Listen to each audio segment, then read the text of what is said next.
হলো ইফতার এবং সাহারি উভয়টাতে খেজুর খাওয়া, এটা সুন্নাহ। খেজুরের মধ্যে প্রচুর খাদ্য শক্তি আছে।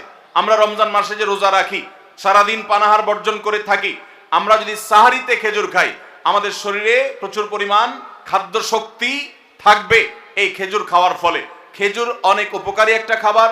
আমাদের দেশেও আজকাল খেজুর উৎপাদন হচ্ছে আল্লাহর মেহেরবানিতে।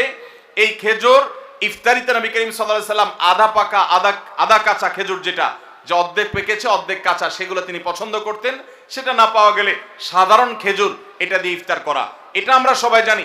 কিন্তু যেটা আমাদের দেশে মানুষ জানে না তা হলো সাহরিতে সাহরি খাওয়া, সাহরিতে আপনার খেজুর খাওয়া সুন্নাত। নবী করিম সাল্লাল্লাহু আলাইহি সাল্লাম বলেছেন, নি'মা সাহুরুল মুমিনি আত-তামার, ইমানদারের সবচেয়ে উত্তম সাহরি হলো খেজুর। আপনি সাহরিতে ভাত তরকারি যাই খান বা না খান, অন্তত একটা হলো খেজুর খাবেন, তাহলে নবী সাল্লাল্লাহু আলাইহি সাল্লামের এই সুন্নাহর উপরে আমল হয়ে যাবে। তাহলে 9 নম্বর রমজানের আমল হলো সাহরিতে এবং ইফতারে উভয় সময়ে কমপক্ষে একটা হলেও খেজুর খাওয়া, মানে খেজুর খাওয়া।